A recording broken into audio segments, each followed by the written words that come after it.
이제 36장 5절 같이 읽습니다. 내가 말하노라 내가 이르기를 내게 싸움에서 계략과 힘이 있다 하나 그것들은 헛된 말이라. 내가 이제 누구를 신뢰하기에 나를 배반하느냐. 여기 내가 이제 누구를 신뢰하기에, 랍사게의 질문입니다.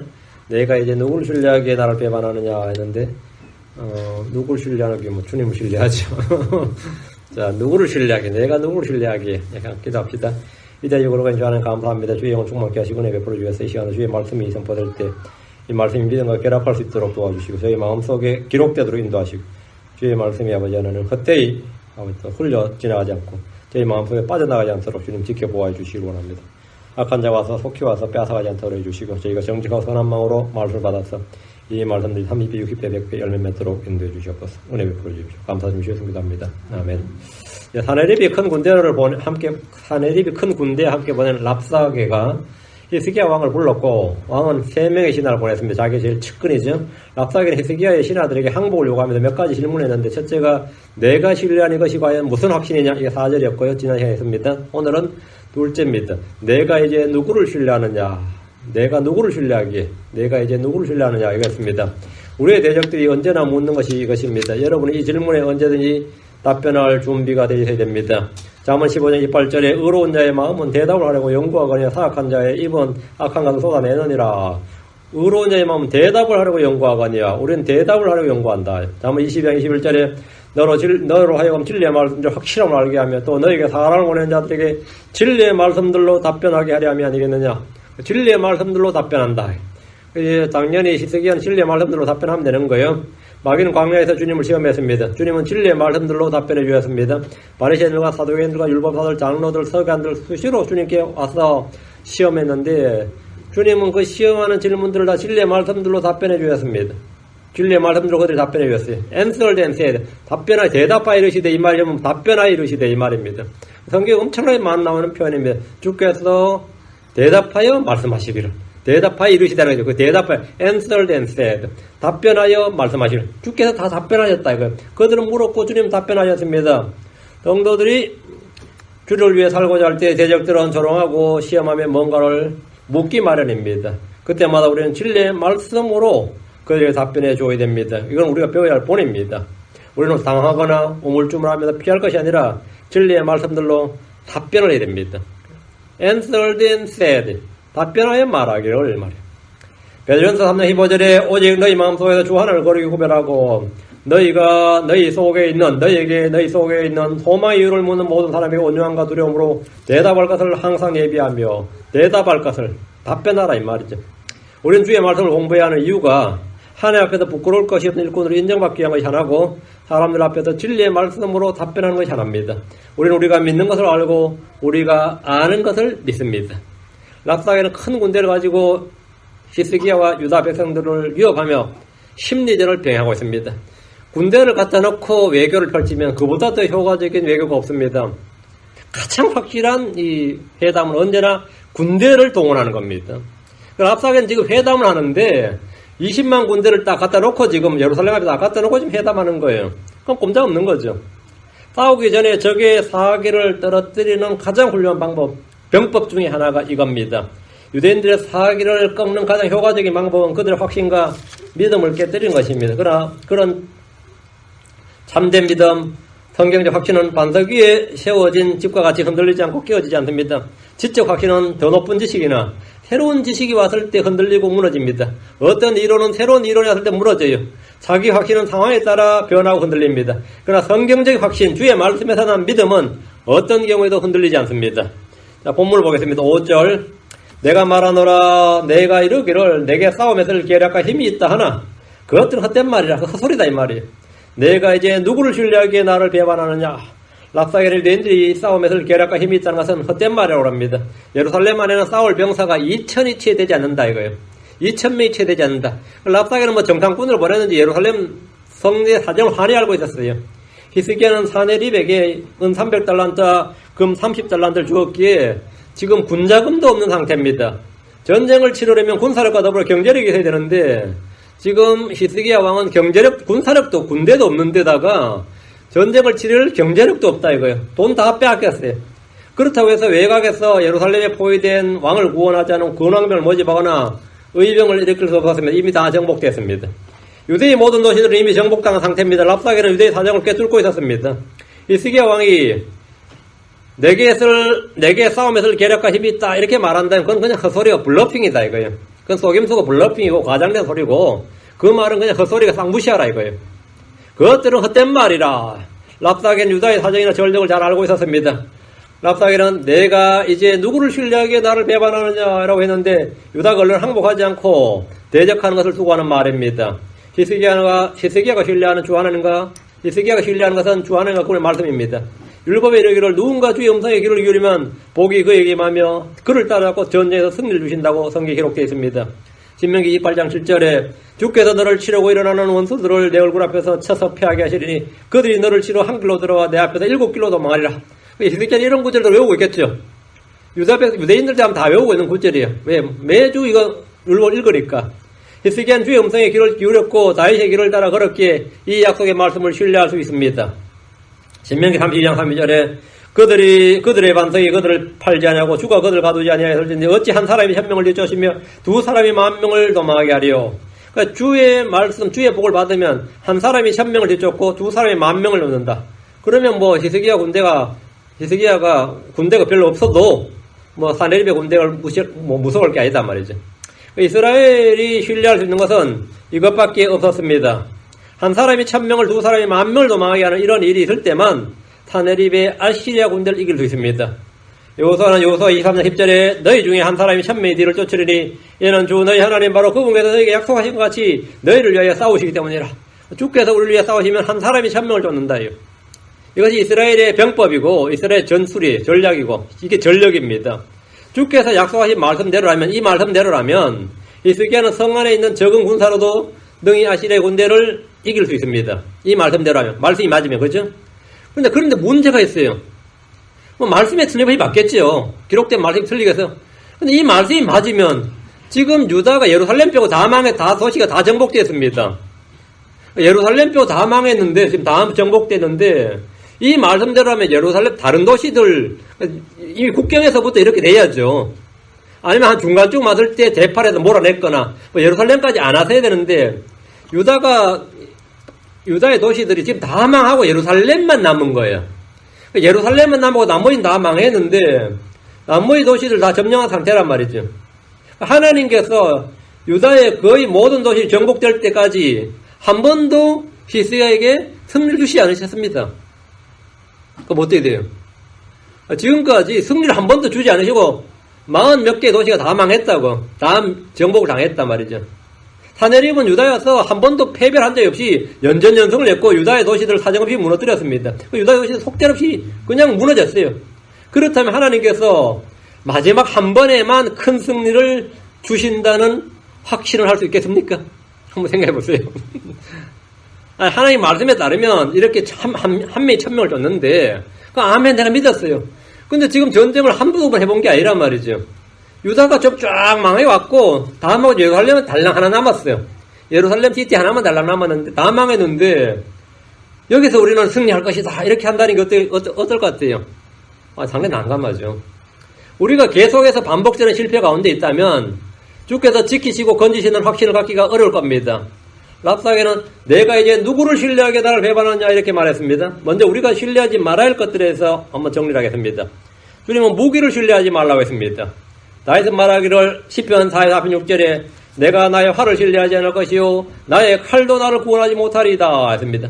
뛰어난 무기체계와 군대를 신뢰하지 않는다는 말입니다. 무기와 군인은 전쟁에서 가장 중요한 요소입니다. 특히 통치자들은 군대를 늘리고 강하게 하는 일에 관심이 많습니다. 그러나 그것은 신뢰할 것이 아니라는 겁니다. 신뢰하지 말라는 거예요. 주님만 신뢰하라는 거죠.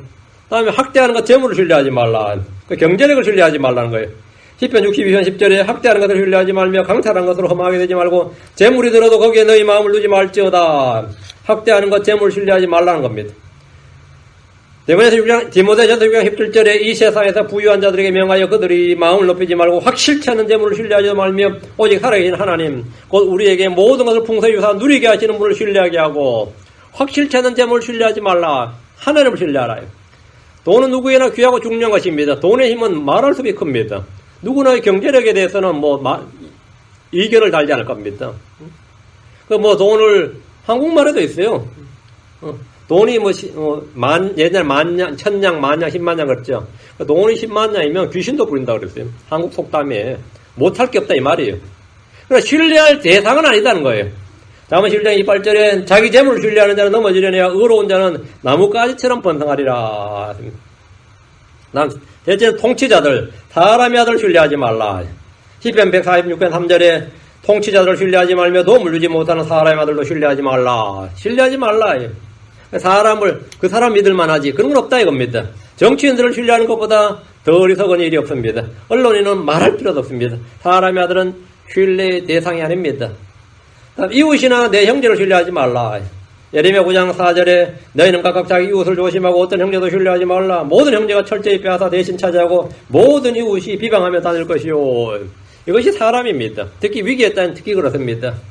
미가서 7장 5절에 너희는 친구를 신뢰하지 말고 안내 잘 신임하지 말며 내 품에 눕는 여인에게도 내 입의 문들을 지킬지어다. 신뢰하지 말아요. 다음 자기 자신을 신뢰하지 말라고 했습니다. 자기 자신. 자기 육체나 자기 힘이나 자기 마음을 신뢰하지 말라고요. 굳은 마음, 굳은 결심 다 헛소리입니다. 시간 지나면 거의 아무것도 아닙니다. 고린도서 1장 9절에 우리 속에 죽음의 선고를 받았으니 이것은 우리가 우리 자신을 신뢰하지 아니하고 우리가 우리 자신을 신뢰하지 아니하고 죽은 자들을 일으키는 하나님을 신뢰하게 하람이니라.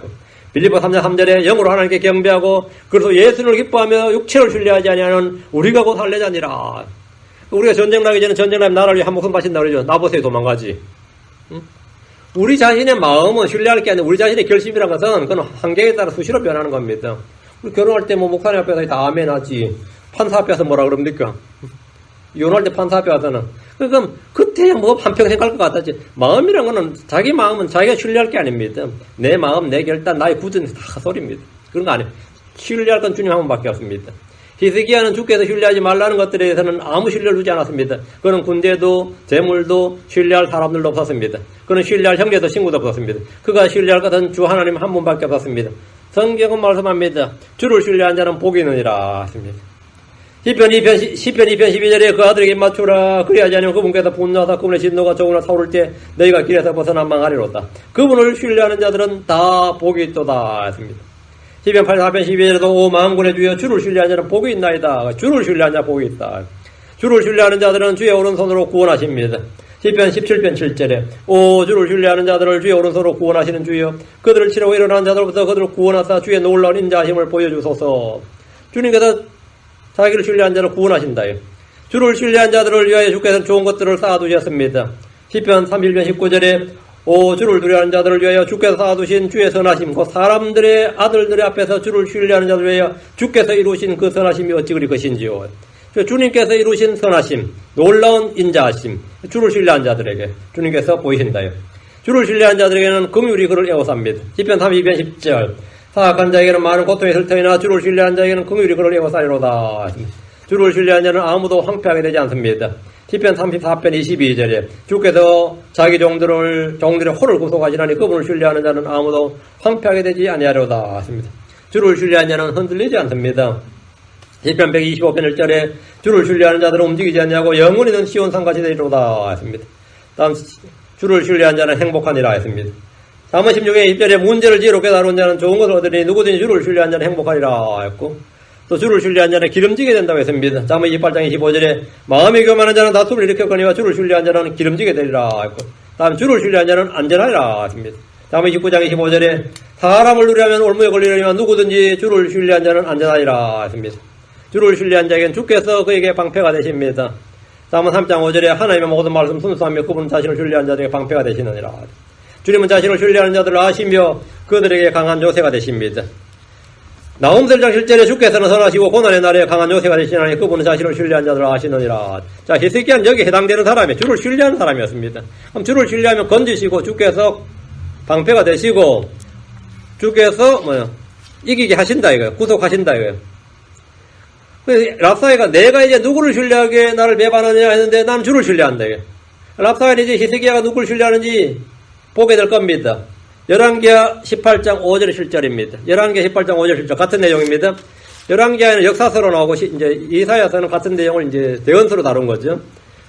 이 이야기 열왕기 역대기 이사야 세 번 다 나오는데 열왕기하 18장 5절 실절 열왕기 18장 5절 실절에 이 이야기가 나옵니다. 그가 주 이스라엘 하나님을 신뢰하였으니 그러므로 그 이후에 유다의 모든 왕들 가운데 그와 같은 자가 없었고 또한 그 이전에도 없었더라. 그가 주를 굳게 붙들고 그분을 따르는 일에서 떠나지 않으며 주께서 모세에게 명령하신 그분의 명령들을 지켰더라. 주께서 그와 함께 계시며 그가 어디로 가든지 형통하였더라. 그가 아시리아 왕을 배반하고 그를 섬기지 아니하였더라. 자, 여기 잘 보면 히스기야가 왕이 된 후에 한 일이 뭐냐면 주 하나님을 신뢰했다. 이게 첫 번째죠. 근데 히스기야만큼 주 하나님을 신뢰하는 왕은 전에도 후에도 없었다 그랬어요. 다윗보다 솔로몬보다도 히스기야가 주를 신뢰하는 점에서 우선이었어요. 최고점의 평점을 받았어요. 그 이유도 없었다며. 그가 주를 굳게 붙들고 그분을 따르리라 떠나지 않으며, 이게 히스기야 두 번째 일이죠. 주께서 모세에게 명령하신 모든 명령을 지켰다. 이게 히스기야 세 번째 일입니다. 그러니까 주께서 그와 함께 계시며 그 어디로 가든지 형통하였더라. 이거 복이었어요. 히스기야가 받은 복이고 형통함이 성공입니다. 그러면서 히스기야는 뭐냐, 외교 정책에서 아시리아 왕을 배반하고 그를 섬기지 않았더라. 아시리아 왕과 수교를 끊어버리고 공물도 안 바치고 이렇게 했다는 거예요. 그러니까 히스기야는 주를 신뢰하였고 주를 굳게 붙들고 그분을 따르는 일에 떠나지 않았단 말이죠. 히스기야는 그분의 명령을 지켰습니다. 주께서는 그와 함께 계셨습니다.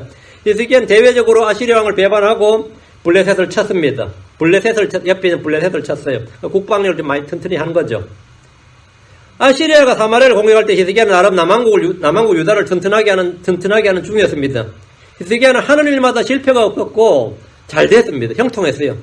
어디로 가든지 형통하였더라 그러잖아요. 히스기야가 왕이 된 후에 이 사람이 25세 왕이 됐거든요. 30살까지. 이때 30살쯤 됐을 때 지금 아시리아가 북왕국을 공격하고 있었어요. 북왕국을. 그 자신은 지금 위에서 전쟁하고 있는 걸 자기 아무리 뭐 남북 사이가 안 좋아도 어쨌든 같은 이스라엘이잖아요. 같은 형제고. 북왕국이 망하는 것은 이거는 뭐 북왕국 이방인들한테 망한다는 것은 이게 심각한 거예요. 그때 위협을 엄청 느꼈죠. 남한국도 이제 뭐 풍전등화란 말이죠. 그러니까 아시리아도 곧 우리를 공격하겠구나 싶으니까 아시리아가 이날 수교를 끊고 나름 어떤 준비를 하고 있었는데 지금까지는 하는 일만 잘 됐어요. 히스기야는 하는 일마다 실패가 없었고 잘 됐습니다. 그럴 때 어떤 생각이 들어요? 아직은 뭐 아시리아 쳐들어와도 하나님도 그걸 지키시라 이런 생각이 들겠어요, 안 들겠어요? 들죠. 그 옆에 혹시나 또 모를 블레셋도 준동 못하도록 미리 쳐놓고 블레셋을 쳤어요. 아시리아 쳐들 때 블레셋이 덤벼들면 더 골치 아프니까 나름 준비를 잘 한 겁니다. 나름. 그래서 성경은 주께서 그와 함께 계심에 그가 어디로 가든지 형통하였더라 이렇게 합니다. 이런 때는 두려울 것이 없고 자신감이 넘칩니다. 그런데 막상 사내립 쳐들어왔을 때 전방에서 막았냐? 전방에서 막기는 무슨 계속 밀려가지고 예루살렘은 달랑 남았습니다. 다 망해버리고 한 판도 못 이겨봤습니다. 분명히 말씀에 따르면 주께서 그와 함께 계시면 그 어디로 가든지 형통하였더라 그러면 초반에 이미 끝장을 봐서야 되는데 전혀 그렇지 않았습니다. 그가 쌓은 망대나 방벽들은 아시리아 군대 기병대에 아무 소용이 없었습니다. 순식간에 유다의 모든 도시들이 점령됐고 예루살렘까지 밀려버렸고 국가는 전망의 위기에 처했습니다. 이거 한국 사람은 잘 이해하죠. 임진왜란 터졌을 때 순식간에 서울까지 어떻게 그렇게 일본 장수들이 놀랐다잖아요. 일본 장수들이 이렇게 쉽게 조선을 정벌할 줄은 자기들도 몰랐다 이거예요. 금방 그냥 서울까지 온 거예요. 서울까지. 금방. 밤이 몇 년 뒤에 병자호란이 터졌는데 걔들은 그냥 보름 만에 그냥 서울까지 왔어요. 청나라가 쳐들어올 때 그냥 말 달리고 그냥 온 거에 불과한 거예요. 그냥 전쟁이나 이승 없어. 그냥 말 달리고 왔어요. 한국은 언제나 전쟁 이런 식이었어요. 근데 지금 만약에 남북이 합작을 해가지고 일본하고 전쟁한다면 임진왜란의 반대 수준으로 일본을 정복할 수 있다 그래요. 지금 현재 군사력으로는. 근데 바다를 무사히 건널 수 있을지 모르겠네요. 문제는 바다를 무사히 건널 수 있을지 모르겠다.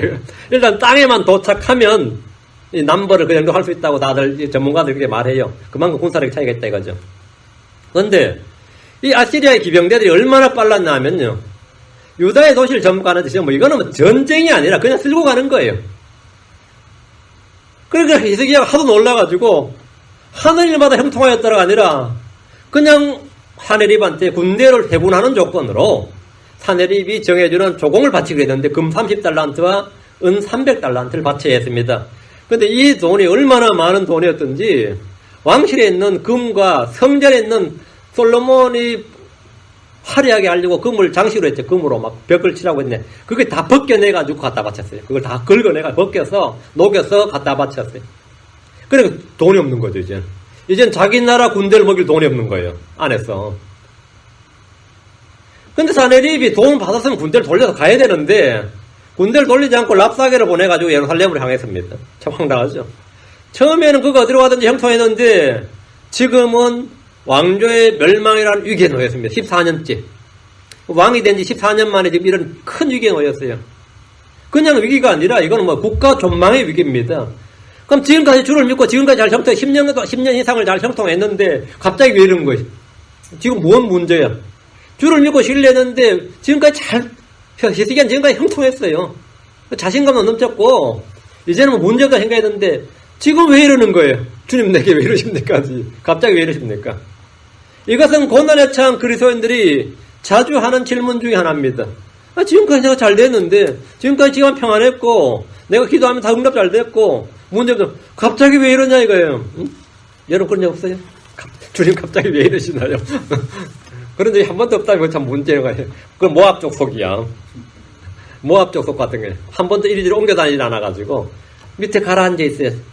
자꾸 옮겨 다녀야 옮기고 뒤집어 놓고 해야지 깨끗해지고 더러움 드러나고 하는 겁니다. 여러분 고난이 많은 건 나쁜 게 아닙니다. 6절 자 36장 6절 보라 내가 이 부러진 갈대지팡이 이집트를 신뢰하는도다. 사람이 그 지팡이를 의지하면 그것이 그의 손으로 들어가 손을 찌르리라. 이집트 왕 파라오는 그를 신뢰하는 모든 자에게 그와 같으니라. 자 지금 뭐 랍사기가 지금 전국을 찌르고 있어요. 내가 이 부러진 갈대지팡이 이집트를 신뢰하는도다. 이집트가 너희를 도와줄 거야 생각하지 말라 이거예요. 이집트는 유다가 자기들한테 뭐냐면 입술이에요. 입술이 없으면 이가 시리다고. 옛날에 이거는 등소평이가 한 말이에요. 북한이 자기들이 입술이야. 북한이 망하면 중국이 힘들단 말이죠. 그래서 북한을 지원한다 이거예요. 이집트 입장에서 유다가 입술이에요. 유다가 망하면 다음 이집트잖아요. 국경이. 아시리아하고 이집트가 국경을 맞대야 되는데 적극적으로 뭐래요? 유다를 도와가지고 아시리아를 방비를 하는 게 맞죠. 근데 그런 거 꿈도 꾸지 말라는 거죠. 랍사기가 딱 하는 말이 보라 내가 이 부러진 갈대지팡이 이집트를 신뢰하는도다. 랍사기는 히스기야 왕이 이집트의 외교적 군사적 원조를 요청한 것으로 파악했습니다. 히스기야는 이집트에 사신을 보내거나 군대를 요청하지 않았습니다. 북왕국 이스라엘은 이집트를 신뢰했습니다. 그럼 망했죠. 훗날 유다는 바빌론의 침략에 맞서 이집트를 신뢰합니다. 그러나 히스기야 왕은 주를 신뢰했고 주를 따랐을 뿐입니다. 랍사기는 이집트를 이 부러진 갈대지팡이라고 부를 만큼 싹 무시하고 있습니다. 자, 이집트 들었으면 참 황당하죠. 이집트 정도는 아시리아한테는 갈대지팡이다 이거예요. 그 정도는 뭐 잘 치지도 않습니다.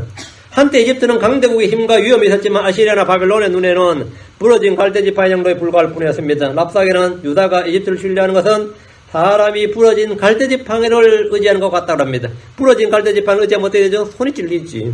그 지팡이가 아니란 말이에요. 자기 손이 찔린다. 사람이 그 지팡이를 의지하면 그것이 그의 손으로 들어가 손을 찌르리라. 우리가 헛된 것을 신뢰할 때 결과가 이러합니다. 우상을 신뢰한 자는 우상과 같고 이집트를 신뢰한 자는 도리어 그것에 찔려 피를 흘리며 쓰러집니다. 이집트 왕 파라오는 그를 신뢰하는 모든 자에게 그와 같으니라. 이집트는 현실적으로 유다에 아무런 도움이 되지 않았습니다. 7절 36장 7절 그러나 너는 내게 이르기를 우리는 주 우리 하나님을 신뢰하노라. 하지만 그는 히스기야가 산당들과 제단들을 제거하고 유다와 예루살렘에 이르기를 너희는 이 제단 앞에서 경배하라던 그 신이 아니냐 하시나니. 자 너희들이 지금 우리는 주 우리 하나님을 신뢰하노라 하는데 그사 쓸데없는 소리다 이거죠. 랍사기가 지금 이제 마지막 이제 피니시 블로를 날리는 거예요. 랍사기는 유다가 믿는 것 신뢰하는 것이 무엇인지 알고 있었습니다.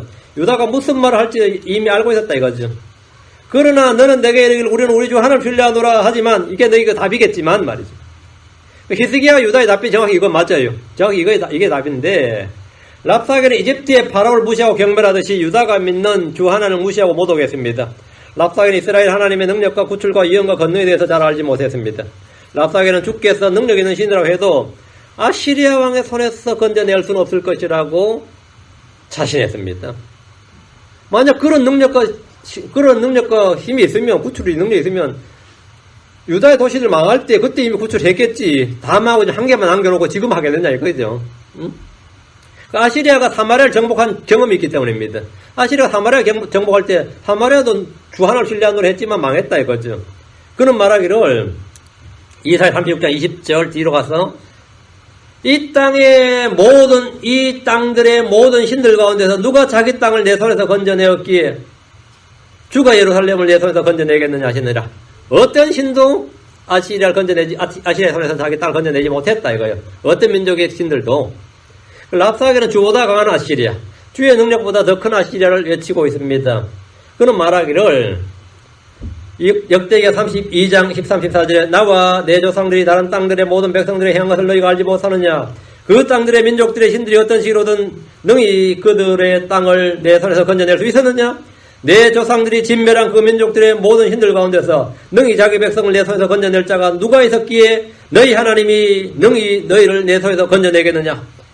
다른 나라 신들도 안 됐고 너희 민족의 신, 유다 민족, 유다가 믿는 신들도 안 된다. 하나님도 마찬가지다. 이거 우상들 중에 하나로 생각하는 거죠.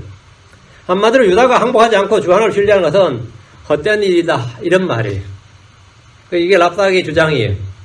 랍사게는 히스기야가 예루살렘과 유다에서 산당들과 제단들을 제거하고 주 하나님만을 경배하게 한 종교 계획에 대해서 알고 있었습니다. 히스기야가 그런 짓을 했는데 히스기야가 경배하라고 한 이 제단 앞에서 경배하라고 한 그 신, 주 여호와 하나님, 그 신이 늘 구출하겠느냐 이거예요. 유다가 신뢰한 하나님이 여럿 있는 것도 아니고 히스기야가 경배하라고 한 하나님이 전부가 아니냐 이겁니다. 그래 히스기야가 경배하라고 한 그 하나님이 바로 하늘과 땅을 만드셨고 민족들을 물통에 한 방울 물이요 저울에 작은 먼지같이 여기는 분임을 알지 못했습니다. 이사야 41장 15절에 보라 민족들은 물통에 한 방울 물 같고 저울에 작은 먼지같이 여겨지느니라. 보라 그분께서는 매우 작은 것을 드시듯 섬들을 드시나니 했습니다.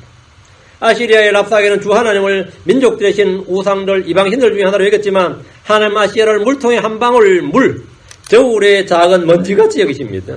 저울에 작은 먼지같이. 바빌론에 누구한테사는 민족들의 신들을 우습게 한 왕이었고 하나님도 그 중에 하나로 생각했습니다. 다니엘 3장 15절에 보면 이제라도 너희가 예비하였다가 코넥과 피리와 하프와 트럼본과 비파 줄 달린 타악기와 온갖 음악 소리를 들을 때에 엎드려서 내가 만든 형상에게 경배하면 좋으려니와 만일 너희가 경배하지 않으면 너희를 그 즉시 명렬히 불타는 용광로 한가운데 던져넣으리니 너희를 내 손에서 건져낼 그 신이 누구이겠느냐 하며 너희를 내 손에서 건져낼 그 신이 누구겠느냐? 주 하나님이죠. 근데 전혀 안 믿었습니다. 전혀 쌍무시했습니다. 하나님 즉시 그 자리에서 느부갓네살 손에서 능히 건져낼 그 신이 주 하나님의 힘을 알려주셨습니다. 그가 누구인지를 알려주셨단 말이죠. 그런 용광로에서 하나님 아들과 같은 한 신을 보았고 불 속에 던져진 세 사람이 아무나 해도 입지 않고 나온 걸 보았습니다. 그때 느부갓네살이 고백하는 말이 다니엘 3장 29절에 그러므로 내가 칙령을 내려오니 무엇이든지 잘못 말하여 사드락과 메삭과 아벤느고의 하나님을 대적하는 모든 백성과 민족과 언어는 여러 조각으로 쪼개고 그들의 집을 거름더미로 삼을지니라. 이런 식으로 능히 사람을 건져낼 다른 신이 없느니라. 이런 식으로 능히 사람을 건져낼 다른 신이 없느니라. 하나님 한 분밖에 없다. 이걸 이제 깨달은 거예요. 우리 주 하나님이 크고 강하신 하나님의 힘을 알고 신뢰합니다. 그래서 어떤 경우도 그분을 신뢰합니다. 욥은 말하기를 욥기 13장 15절에 그분께서 나를 죽이실지라도 나는 그분을 신뢰할 것이요 오직 나는 그분 앞에서 내 자신의 길들을 유지하리라 했습니다. 엘리후도 말하기를 욥기 35장 14절에 비록 그대가 그분을 뵙지 아니하리라고 말할지라도 심판이 그분 앞에 있나니 그런즉 그대는 그분을 신뢰할지니라. 우리는 어떤 경우에도 주를 신뢰해야 됩니다. 시편 4편 5절에 너희는 의의 희생물을 누리고 주를 신뢰할지어다. 주는 나의 반석이시고 나의 요새시고 나의 구출자시고 내가 신뢰할 힘이시고 나의 구원의 뿌리고 높은 망대십니다. 그분이 나의 방패이십니다. 주님은 나의 구원자시고 나의 하나이십니다. 세상은 우리가 신뢰하는 주 하나를 우습게 여기고 무시하고 모독합니다. 세상 우리가 신뢰하는 주님이 무엇이냐고 누구냐고 욕을 합니다. 어떤 이는 그분을 중동의 사막 잡신이라고 욕을 합니다. 어떤 이는 이스라엘의 톡속신이라고 경멸하고 무시하고 조롱합니다. 그분은 하늘과 땅을 창조하셨고 만드셨으며 소유주 되시는 하나님이십니다. 그분은 하늘과 땅에 있는 모든 일들을 살피십니다. 우리의 도움이 그분으로부터 오고 그분 안에 있습니다. 시편 121편 2절에 시편 121편 2절에 나의 도움이 하늘과 땅을 만드신 주로부터 오는도다. 시편 124편 8절에 우리의 도움은 하늘과 땅을 만드신 주의 이름 안에 있도다. 자, 8절입니다. 36장 8절. 그러 원하건대 이제 내 주인 아시리아 왕에게 보증금을 내라. 만일 내가 내 편에서 말 2,000마리의 말탈자를 태울 수 있거든 내가 그 말들을 내게 주리라. 히스기야 왕은 이미 사내립이 지정해준 대로 은 300달란트와 금 30달란트를 지정해줬고 그것을 내기 위해서 성전과 왕궁의 모든 은과 금을 다 주었습니다. 랍사게는 히스기야 왕에게 보증금을 내라고 하는데 이제 더 낼 것이 있다면 그것은 왕국을 그냥 갖다 바치는 것밖에 없습니다. 랍사게 요구는 왕이 나와서 항복을 선언하고 아시리아의 속국이 되라는 요구입니다. 주권을 양도하라는 요구고 동시에 국가의 징수권, 세금이죠. 국가의 징수권까지 요구하고 있습니다. 48절 만일 내가 내 편에서 말 2,000마리의 말탈자를 태울 수 있거든 내가 그 말들을 내게 주리라. 그 예루살렘을 지키는 군대가 얼마나 적고 연약한지를 알고 하는 말입니다. 예루살렘은 천혜의 요새라는 이점 때문에 그나마 버티고 있는 것이지 그 안에는 말을 탈 수 있는 군사 2,000명 정도도 없다 이 말입니다. 20만 대군을 끌고 온 랍사게는 그들의 사정을 훤히 들여다보고 있었습니다. 말을 줘도 너희는 말 탈 병사가 없다 이거예요. 그런 병사에서 내가 말 줄게 그러고 있어요. 완전히 조롱하는 거죠. 그렇게 허약하다. 빨리 나와서 항복하지 않고 뭐하냐 이거예요. 9절 그러할진데 지금 사정이 그러한데 말이죠. 내가 어찌 내 주인의 신하들 중에 가장 작은 대장의 얼굴을 물리치며 이집트를 신뢰하여 병과 기병들을 얻고자 하느냐. 예루살렘의 사정이 그러하다면 형편이 그렇다면 말이죠.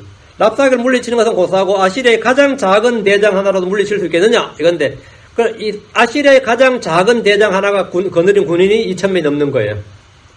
우리가 가장 작은 대장 하나도 지금 2,000명이 넘는 군사를 가지고 있는데 너희보다 낫다 이거죠. 그 이집트의 원조를 구할 수 있겠느냐? 무조건 항복하는 거에는 길이 없다. 지금 이렇게 말한 거죠. 10절 내가 주의 뜻도 없이 이제 이 땅을 쳐서 멸하러 올라왔겠느냐?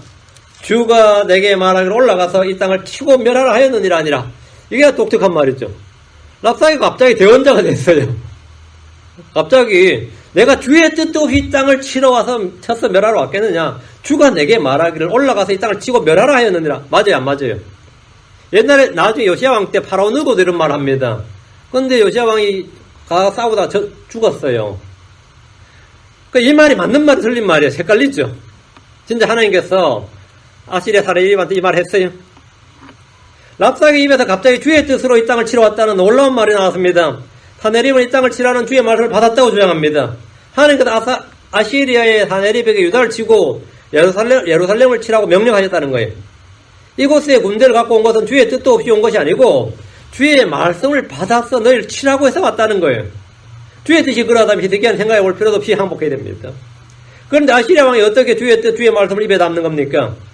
그런 대언자 이사야의 말을 들은 것이 틀림없습니다. 이사야 10장 5절 6절 바로 이 구절 때문에 그 나라의 대언자들이 있는데 그 나라 대언자가 아시리아가 이 땅을 친다고 말했다.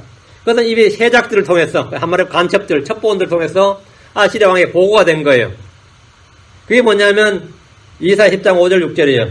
오 내 분노의 막대기 아시리아 사람이여 그들의 손에 있는 지팡이는 내 경륜이라 내가 그를 보내어 위선을 보이는 민족을 치게 하며 또 그에게 명하여 나의 진노의 백성을 쳐서 노력하고 탈취하게 하며 거리의 진흙같이 그들을 짓밟게 하리라. 아시리아 왕이 어때요? 유다의 대언자도 이렇게 말했다 이거죠. 유다의 대언자도 아시리아 왕이 와서 이걸 치게 했고 넘겨주셨다 이거예요. 그러니까 이렇게 당당하게 말하는 거예요. 유다의 대언자 이사야가 아시리아 왕에 대해서 대언을 했고 그가 이 민족을 쳐서 노력하고 탈취하게 한다는 주의 말씀을 선포했다는 것이 이건 유다 백성은 물론이고 이방 땅의 사내립의 기회까지 들어간 이야기였습니다. 사내립은 대언자 이사야의 대언을 가지고 히스기야와 유다의 심리전을 펼친 겁니다. 그때 히스기야는 유다가 어떤 생각이 들 것 같아요? 아차 싶죠. 이사야 10장 5절 6절 하면 어때요? 성경을 찾아 읽어보라 하면 어떨 것 같아요? 황당하죠. 이거 주의 뜻이잖아. 이거는 나가서 항복하는 것밖에 뭐 있어요. 군대도 안 되는데 주께서 이기시리라도 아니고 뭐 주겠다고 아니고 지금 뭐 이런 말씀이 성경에 기록되어 있으니 이것은 어떤 말보다도 더 강력하며 효과적입니다. 랍사게는 주의 뜻으로 이 땅을 쳐서 멸하러 올라왔고 주께서 말씀하시기를 올라가서 이 땅을 치고 멸하러 왔다고 그렇게 말합니다. 주의 백성이 교도들에게 주의 말씀을 듣고 크리스천들이 불신자들에게 주의 말씀으로 훈계나 책망을 들을 때가 있습니다. 마귀도 성경을 인용합니다. 거짓 대언자나 거짓 교사도 성경을 인용합니다. 거짓 형제들도 성경을 펴서 이야기합니다. 정치인들도 종교들도 성경 구절을 인용해서 교회의 계획을 촉구하며 사회적 이슈에 동참하라고 말합니다. 한국의 헌법 개정안을 대통령이 냈는데 문 대통령이 냈는데 법무부 장관이 아니라 민정수석이 헌법 개정을 설명하면서 뭐라고 했냐면 성경에도 토지 공개념이 있듯이 이게 시작이었어요. 성경에도 토지 공개념이 있는데 그 사람이 갑자기 성경을 왜 이야기해? 성경에서 토지는요 하나님께서 무상분별해서 개인 소유입니다. 국가 소유가 아니라 토지 공개념 아니에요. 근데 그렇게 또 말하는데 목사들이 꼼짝을 못해. 성경의 토지 공개념은 사유재산입니다. 국가 소유 아니에요. 왕이 아합이 뺏어도 못 뺏는 게 개인 소유입니다. 국가가 토지를 소유하고 사용권만 주는 건 공산주의죠. 그건 완전히 사회주의 헌법인데 당장 이제 종교에서 일어난 게 아니라 일반인들이 말도 안 되는 소리 하고 있다, 짓거리고 있다. 이러니까 청와대 홈페이지에 올려놓아서 헌법에서 빼버리고 법률로서 지정한다.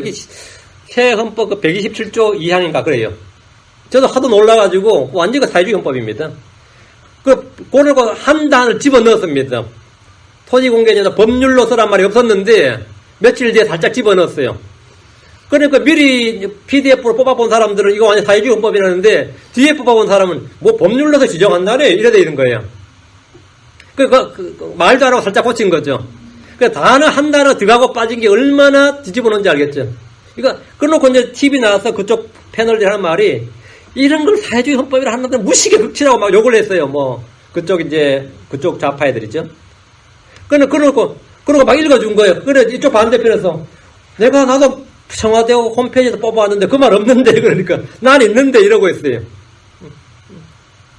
물론 그 헌법 폐기되겠지만 종교인들도 이방인들도 이교들도 정치인들도 뭐 한다고요? 성경 구제를 뽑는다고요. 성경 구제를 뽑아서요. 요즘은 그런 거짓 교사들도 거짓 사도들, 거짓 유대인들도 거짓 형제들도 성경 구제를 인용해서 교회 개혁을 촉구하고 사회적 이슈에 동참하라고 말합니다. 동성애자들도 성경을 인용합니다. 동성애자들도. 어떤 동성애자가 성경 인용을 봤는데 어떤 백부장이 주인한테 내 사랑하는 종을 고쳐주소서. 내가 백부장이 그 종을 사랑했다 이거야. 백부장하고 그 종은 동성애자였다 이거지. 근데 주님이 자기 집에 오려고 하니까 차마 그걸 못해서 내 집에 들어오지 마소서. 내 지붕에 들어오는 걸 내가 감당지 못하겠네. 해석이란 게 이런 거예요. 해석이란 게, 이거 참. 내가 여러 가지 더 많은데 내가 말을 안 해. 입이 더러워서 말 안 한다.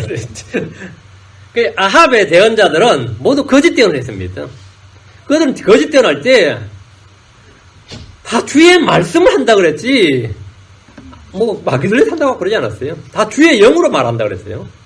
성경은 다양한 속임수가 나오는데 재물의 속임수가 있고 사람들의 속임수가 있고 헛된 속임수가 있고 불의의 모든 속임수가 있고 죄의 속임수가 있고 하여튼 여러 가지 속임수가 있는데 마귀의 속임수, 자기 마음의 속임수가 있습니다. 마귀의 속임수, 자기 마음의 속임수 무섭죠. 가장 무서운 것은 주 하나님의 속임수입니다. 주 하나님께서 속여버린, 거짓말해버린 거예요. 거짓말한 영을 보내서 보내버려요. 강한 미혹을 보내시는 거예요. 거짓을 믿게 하는 거. 우리가 가장 주의해야 할 것은 말씀을 속임수로 다루는 자들입니다. 말씀을 속임수로 다루는 자들이. 고린도후서 4장 2절에 오히려 감추어둔 정직하지 못한 일들을 버리고 간교하게 걷지 않으며 하나님의 말씀을 속임수로 다루지 아니하고 오직 진리를 드러내므로 하나님의 눈앞에서 각 사람의 양심에 우리 자신을 추천하노라. 하나님의 말씀을 속임수로 다루지 아니하고 이분 하나님의 말씀을 속임수로 다루지 아니하고 수많은 사람들이 하나님의 말씀을 속임수로 다룹니다. 하나님의 말씀을 이용해서 헌금 거두고 하나님의 말씀을 이용해서 사람들 자유를 제한하고 하나님의 말씀을 사용해서 뭡니까? 성직자 계급 체계를 만들고 하나님의 말씀을 사용해서 이런저런 일을 엄청나게 많이 합니다. 하나님의 말씀들을 속임수로 다루는 겁니다. 하나님의 말씀을 속임수로 다룬다. 우리는 성경을 알 때 바르게 알아야 됩니다. 그렇지 않으면 말씀에 속습니다. 말씀에 속아요. 랍사게가 하는 말은 성경을 인용한 겁니다. 성경을 사용한 거였어요. 아시리아의 군대대장 랍사게 입에서 주의 말씀이 쏟아져 나왔습니다. 미디안의 점장이 발람에게서 위대한 대언이 쏟아져 나옵니다. 거짓 대언자들, 거짓 교사들, 거짓 형제들이 성경을 펼쳐듭니다. 어느 목사는 성경 안 듭니까? 신천지도 성경을 열심히 합니다. 그래서 처음부터 물어 성경 신학원부터 시작해요. 신천지도 성경 신학원부터 시작한다고. 이런 때에 우리는 속지 않도록 진리의 말씀 알고 그 말씀으로 대적해야 됩니다. 우리는 우리 자신을 신뢰하지 않고 사람들을 신뢰하지 않고 언제나 주의 말씀을 신뢰해야 됩니다. 이 말씀이 우리의 방패입니다. 랍사가는 내가 누구를 신뢰하기에 내가 누구를 신뢰하기에 우리는 오직 주 하나님 한 분을 신뢰합니다. 그리고 그분의 말씀을 신뢰합니다. 수많은 일들이 있습니다. 그 가끔 형통합니다. 가끔 완전히 망할 것처럼 보입니다. 히스기야는 처음에는 첫 10년간은 히스기야 14년 때 쳐들어왔거든요. 한 13년, 14년. 왕이 된 그때까지는 형통했어요. 그래 아시리아가 쳐들어왔을 때는 완전히 망할 것 같았습니다. 완전히 망할 것 같았어요. 주님은 언제나 그와 함께 형통할 때도 함께 하셨고 유다의 도시들이 망할 때도 하나님은 그와 함께 하셨습니다. 그러니까 지금 마지막에 주님께서 이 예루살렘에 난 이 상황에서 누가 봐도 아시리아한테 군대로는 안 되는 거죠. 무슨 제주로 안 되는 거죠. 이때 히스기야가 어떤 믿음을 발휘하느냐 이거. 주님과 어떻게 함께 하느냐. 어떻게 이런 상황에서 승리를 거두느냐. 이걸 지금 이 석장 36장에서 36, 37, 38, 39장 이 4장에 걸쳐서 상세하게 다루고 있습니다. 우리가 신뢰하는 것이 무엇이냐? 지금 믿음의 도전을 받고 있는 겁니다. 왜? 환경이 지금 그렇게 안 들어간다면 믿음과 함께 지금 부딪히고 있어요. 나는 하나님 함께 하셔서 1000명이 한 명이 1000명을 쫓아야 되는 걸 지금 기대하고 있는데 환경은 반대로 지금 다 무너졌어요. 이런데 환경과 믿음이 달라질 때, 내가 처한 환경과 내가 보는 환경이 이 실제 환경 현실이 내가 믿는 믿음과 내가 알고 있는 하나님의 말씀과 달라질 때, 완전히 다르게 느껴질 때 내가 어떻게 처신해야 되느냐 이걸 지금 보여주는 거예요. 히스기야가 하나님 보여주신 겁니다. 이때 하나님을 계속 신뢰하는 거예요. 인내로. 우리는 환경을 신뢰하지 않고 환경을 믿지 않습니다. 환경이 다 그러할지라도 말이죠. 나는 이런 환경을 신뢰하지 않는 이 믿음을 보여주는 게 히스기야고, 다음에 다니엘서에 나온 다니엘이 제 친구예요. 하나님 우리 물을 건져내신다 이거예요. 그리하지 아니할지라도 나는 주를 섬긴다 이거예요. 환경과 현실이 다를 때 나는 주의 말씀을 신뢰하겠다. 이것이 참된 믿음이고 승리하는 믿음이다. 여러분이 우리 다 마찬가지인데 우리 물론 예수 믿고 좋을 때는 엄청 좋죠. 나쁠 때는 너무 나빠요. 예수 믿는데 왜 이런가 싶을 만큼 나쁠 때가 있는데 그때 나쁜 게 아닙니다. 나쁜 게 아니에요. 우리는 여전히 내가 주를 신뢰할지니라. 여전히 내가 주를 신뢰하리로다. 그것이 바로 승리하는 믿음입니다. 기도합시다. 위대하게 거룩하신 주 하나님 감사합니다. 이 시간 주의 영을 충만케 하시고 내주셔서 선포한 모든 말씀들이 마음 가운데 잘 간직되게 해주시옵소서. 믿음과 잘 결합하게 해주시옵소서. 잘 깨닫게 해주시옵소서. 다 은혜로운 말씀으로 받았게 하시고 아버지 주의 경이로운 말씀들이 마음판에 기록되게 해주셔서 제가 이 세상에서 이 현실에서 세상과 싸울 때, 정욕과 싸울 때, 죄와 싸울 때, 마귀들과 싸울 때 우리 그 무엇과 싸울 때 때로는 형통할 때도 있고 때로는 완전히 패배할 때가 있습니다. 그러나 아버지 하나님 저희가 완전히 쓰러지지 않는 것은 7번 쓰러질지라도 주님께서 다시 일으켜 세우시고 아버지 저희가 승리하게 하시는 분임을 믿습니다. 항상 승리하게 하시는 하나님 또 그리스도를 통해 승리를 주시는 주님을 믿습니다. 은혜 베풀어 주시옵소서. 저희 마음에 강건함을 주시고 힘을 허락하여 주시옵소서. 아버지 하나님께서 히스기야가 가졌던 동일한 믿음을 저희에게 허락하여 주시옵소서. 감사드리며 주의 승리합니다. 아멘.